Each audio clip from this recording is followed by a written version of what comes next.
Hi folks, this is Agnes and this is Illustrator Intro Part 2. This time we're going to focus on actually making a couple of things using the basics tools in the tool palette.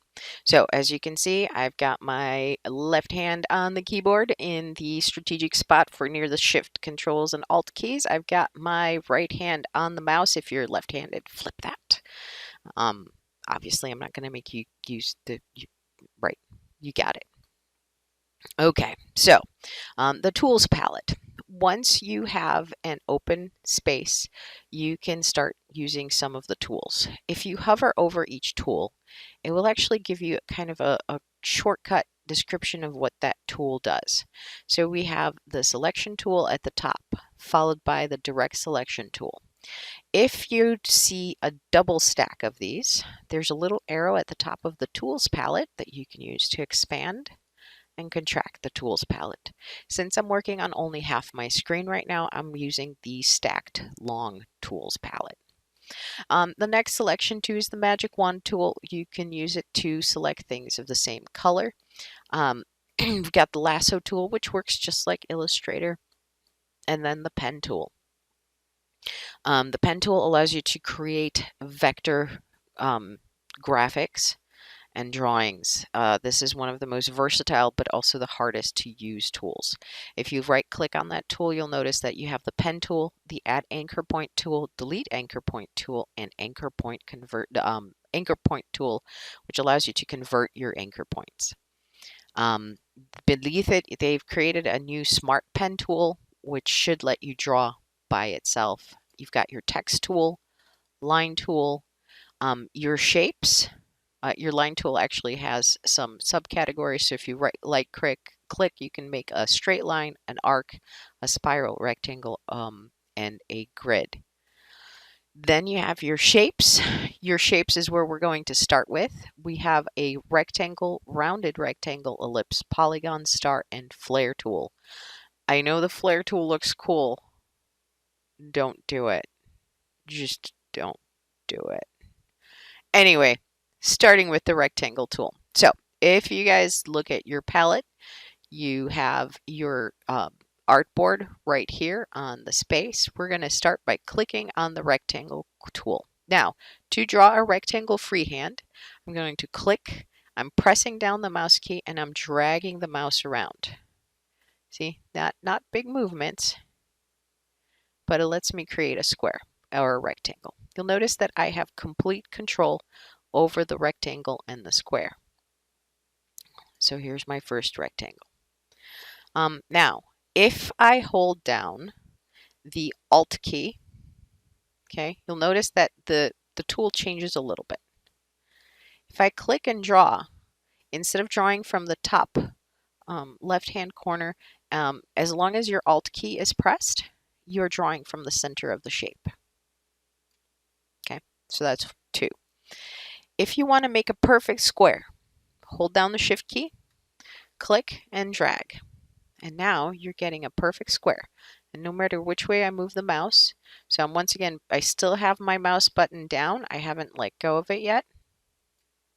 Once I let go of the mouse button, and then I let go of the keyboard. Another way to create rectangles is to pick a place where you want to start and then hit the mouse button. Just click. And that gives you the ability to create a rectangle based on sizes. Right now my sizes are set to points. So 72 points is an inch. 72 points. I'm using tab to go between the menu items, and I hit OK, and I get a perfect square that is 1 inch by 1 inch. If points confuse you, and I'm going to be honest, you should use points. They're much more precise and make more sense than inches. You can change your rulers by hovering over the ruler with your mouse and then right-clicking on the ruler and then selecting a form of measurement that you enjoy. You'll notice we have pixels, points, picas, inches, feet, inches, centimeters, millimeters, etc. I'm going to go to inches because in the US that's our favorite. So here is our rectangle. Okay, and that's about that for rectangles, except for these little circles. if you have an object that you've just created and you want to round the corners, if you hover over the circle and you start seeing this little curve underneath the arrow, look at this. You can turn your circle or your square into a circle. So that rounds the corners. Okay, so that's our rectangle tool. Moving on to the rounded rectangle tool, it creates the same rectangle square options that you had with the rectangle tool, with the added bonus of already having rounded corners. Now, you can change how round or pointy those corners are by pressing the up and down arrows on your keyboard. So the up arrow makes the rounding bigger, the down arrow makes your corners pointier. Okay, so that's your rounded rectangle tool. If I click anywhere on the artboard, it will do the same thing, open up a menu for me, allow me to create the size, and then the corner radius right here is on the very bottom selection. So if I hit that, it'll give me a rectangle, and I made the corner radius too big. That's why it beeped at me. One more time. Boop. Ah, that's my dog.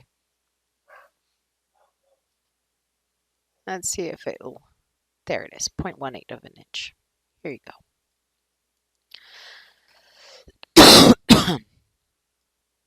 Rounded corners. Okay, next I have the drop-down menu is the ellipse tool. Ellipse tool lets you create ellipses by clicking and dragging from the right corner. Alt key lets you draw from the center.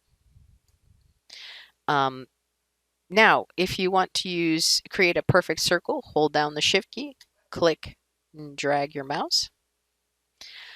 If you want to create a perfect circle from the center, hold down the Shift key, hold down the Alt key. Ta-da! Perfect circle. Okay, next tool on our palette is the polygon tool. It makes polygon shapes. Up and down arrows give it more sides, and down arrow takes more sides away, so you can have a perfect triangle. The tool beneath it is the star tool. Create stars. Up and down keys on the keyboard lets you add and take away points of the star.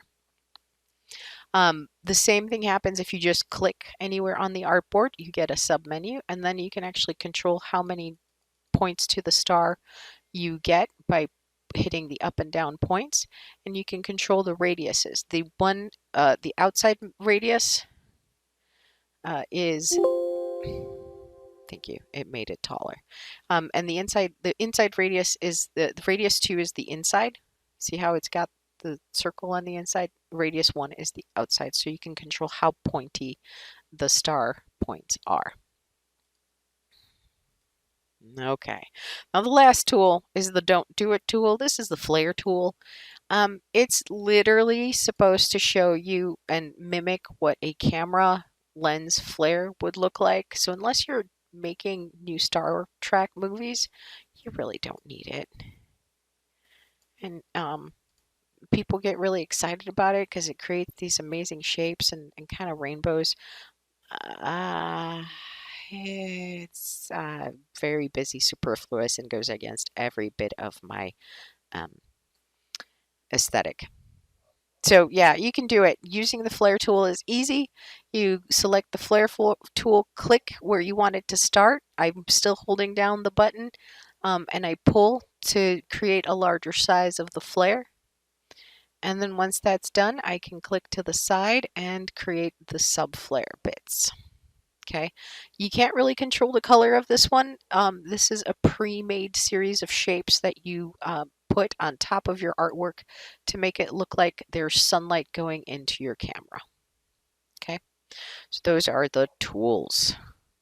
And we're going to stop with the shapes for right now and move on to the next one in the next video.